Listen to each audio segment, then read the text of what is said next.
এখানে মুনাফিক কথাটা যখন বলা হয় এটা মওদুদিবাদের কারণে বলা হয় না, এটা বলা হয় আচরণগত কারণে। মুনাফিকের 3টা বৈশিষ্ট্য আছে আমরা জানি, হ্যাঁ, কিন্তু এক নাম্বার বৈশিষ্ট্য যে সে যখন কথা বলে মিথ্যা বলে।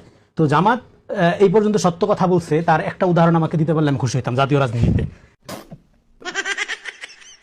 হ্যাঁ, আমি 3টা দিয়ে শুরু করি, কারণ বিএনপির 3টা স্ট্রং পয়েন্ট আছে।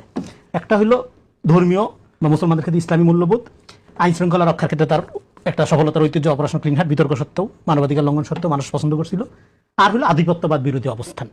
এইটা 3টা বিএনপির স্ট্রং পয়েন্ট। এই 3টাকে বিএনপির বিরুদ্ধে তারা ব্যবহারের চেষ্টা করে। বিএনপি ভারতের দালাল হয়ে গেছে, এই যে তাদের একজন মুরগি কবিরের অবসান হয়েছে, ছাগল কবিরের আবির্ভাব হয়েছে। বলতেছে কি, কালকে দেখলাম আমি যে তারেক রহমান কি হয়েছে, ভারতের অনুকম্পায় আসছে দেশে। হ্যাঁ, খুব, তারা তো রাজনীতি করে না, তারা কিন্তু ন্যারেটিভ করে। তো এটার মধ্যে সত্যতা কতখানি? ওসমান হাদি মারা গেল, ভারতের সমস্ত মিডিয়া বললো একটা টেরোরিস্ট এক্সট্রিমিস্ট লিডার নিহত হয়েছে, এবং বিডিআর বিদ্রোহ নামক সেনা হত্যাকাণ্ড যেটা আমরা বলি, সেই সেনা অফিসারকে যে হত্যা করা হল, বিচার নিয়ে ভারতের কি অ্যালার্জিটা আমরা জানি। এবার তারেক রহমান আইসেই ভারত যাকে টেরোরিস্ট মনে করে তার কবর জিয়ারত করতে চলে গেল।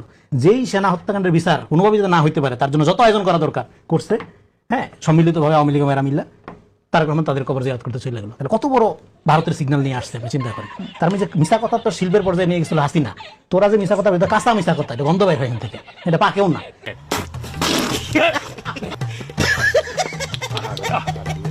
তো এইরকম মিশা কথা বলার দরকারটা কি যে কোনো ব্যাপারে? তারপরে আপনি ধরেন তারা যখন কোনো ব্যক্তির সমালোচনা করে, দেখেন গণতন্ত্রের ক্ষেত্রে আমরা বলছি টলারেন্সি ফার্স্ট, ডেমোক্রেসি সেকেন্ড।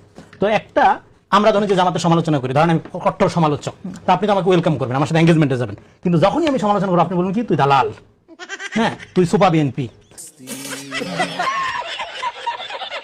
তা আমি শুধু বিএনপির দালাল হলে সমস্যা, জামাতের দালাল হলে আমি নিরপেক্ষ। এই জায়গায় আপনি ঠেলেন। তারপরে হলো আমার চরিত্র হননের জন্য যত ইসবের গল্প বানানো যায় সব লিখতেছে কন্টিনিউ ভাবে। কিন্তু এর আগ পর্যন্ত আমি ভালো ছিলাম, আমার একটা সমাবেশের ছবি, হ্যাঁ, মানে একটা অনুষ্ঠানের ছবি, আমি পাশে দাঁড়িয়েছি অন্যদের মুসাফা করার সুবিধা দেওয়ার জন্য, সেটাকে প্রমাণ, মানে যত রকম ট্রোল করা যায় করছে।